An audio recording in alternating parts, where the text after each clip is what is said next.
Howdy again everyone. Sirui have been raising a few eyebrows this year by launching some very neat new lenses for video makers, and here we have their latest ones. They're 50mm, 75mm and 100mm T1.8 1.33x anamorphic autofocus full frame lenses. Did you get all that?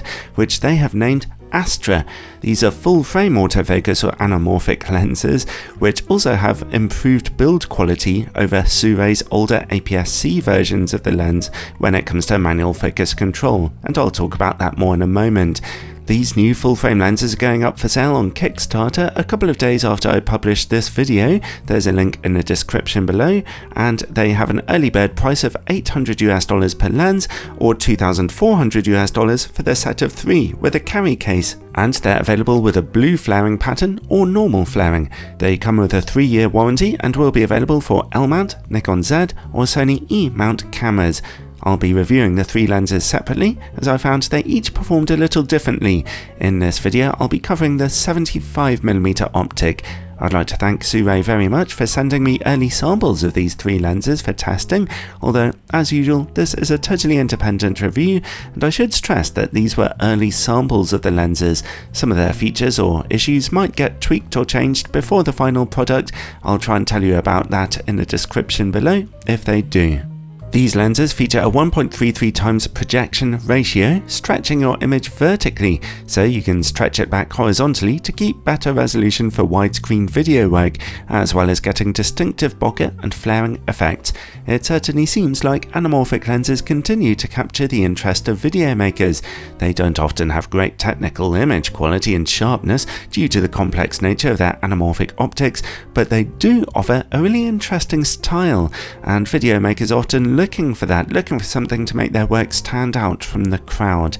Let's look at its standout feature then, autofocus, which is still something very unusual to see on an anamorphic lens, and something potentially incredibly useful.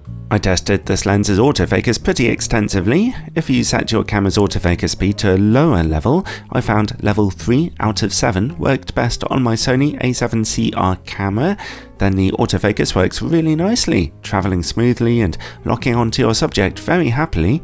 If you turn your camera's autofocus speed up high, for example up to 7 as I did here, then it can get pretty shaky.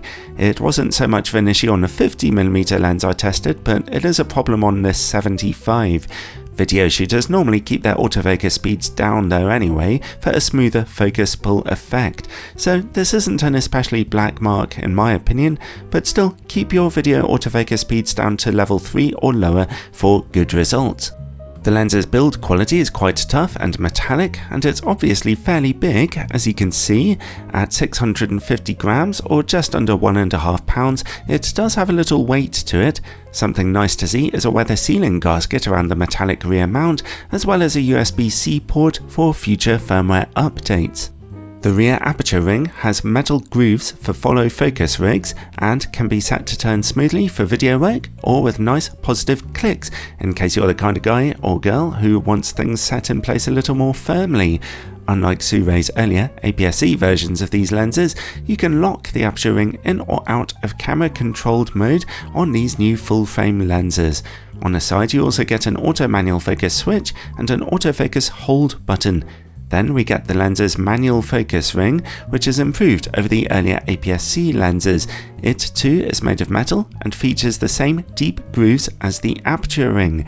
But on this one, as you can see, it works in a linear fashion with focus markings on the side. It's still an electronic focus system, it's just that when you switch over to manual focus, the lens's focus motor will simply find the place that you've set it to on the focus scale. This is really helpful for manual focusing, and I like this design a lot. A quirk that I noticed on these lenses is that, when shooting as closely as 1 meter or closer to your subject, the manual focus setting does have a slight wobble to it, picking up movements, phantom movements, when you're not actually touching the lens. I expect that's just a bit of a bug that hopefully will get ironed out in firmware. As you can see here, the lens does exhibit a moderate amount of focus breathing, which is a bit of a shame for a video lens, but actually I have seen worse than this before. You'll only really notice it if you're doing big focus pulls. The lens does not come with a hood, and it does not feature image stabilization. It has a 72mm filter thread. Overall, I really like the build quality and functionality of this thing. Just remember to keep your video autofocus speed set to 3 on a Sony camera, or whatever lower setting works for you on Nikon and L mount, and the autofocus system should work absolutely fine, so long as you focus on an area of your image that actually has some contrasting details, of course. Well, let's take a look at the sharpness of this lens then. My current Sony camera is a 61 megapixel A7CR, which is totally overkill for testing lenses designed for video work. So on the left you can see test pictures which are zoomed into approximately 32 megapixels, which is about the resolution for 8K video work, and on the right zoomed into approximately 8 megapixel resolution, which is all you need for 4K video.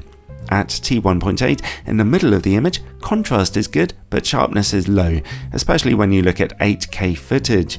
T2 looks a little better, but T2.8 is brilliantly sharp. Okay, let's look at corner image quality. This is normally quite a problem for anamorphic lenses, and this one is not really an exception. At T1.8 those corners are soft, although it's a better performance than the 50mm lens I tested. T2 looks about the same, but stopped down to T2.8 for a very nice improvement. T4 and T5.6 both look great. The lens stays this sharp down to T11.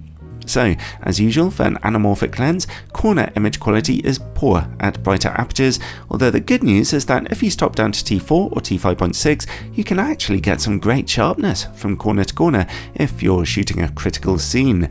Incidentally, this 75mm lens is definitely sharper than the 50mm lens I tested before. Okay, let's take a look at distortion and vignetting now.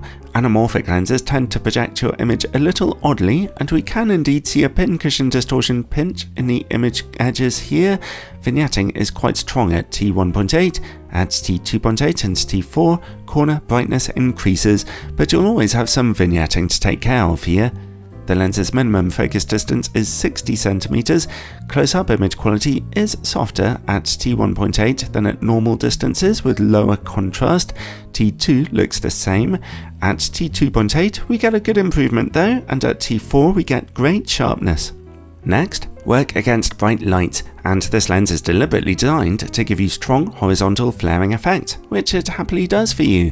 That flaring looks real nice, kind of fabulous. Obviously though, it is an acquired taste and not every video maker will be looking for it. I'm testing out the lens with neutral flaring here by the way. You can buy an alternative version which flares in a blue colour instead, if you prefer. Next, bokeh. This lens can get you some quite strongly out of focus backgrounds here, obviously, with a nice subtle elliptical shape to them, and I always found the character and softness of its foreground and background bokeh to look real nice. It's distinctive and helps your footage to really jump out. Longitudinal chromatic aberration is quite noticeable here though, from T1.8 even down to T4. It begins clearing up at about T5.6 or T8. Overall, the Sirui 75mm T1.8 anamorphic autofocus lens is enjoyable to use and can get you some really distinctive looking footage, while offering autofocus that works quite well, so long as you keep the autofocus speed level down a bit in your camera settings, that is. While it's better than the 50mm lens I tested, it still has a lot of optical problems of course, as usual for an anamorphic lens, but as I said before, that is simply the nature of the beast when it comes to unusual optics such as these. It's not a lens for anyone looking for a conventional cine optic with pin sharpness, rather it is for video makers who are aiming for a certain stylized look. It's definitely not for everyone, but these lenses are surprisingly enjoyable to tinker around with, and they really can get you some very interesting footage. If this is the lens for you, then you'll just know it, and what's more, you're going to have fun with it.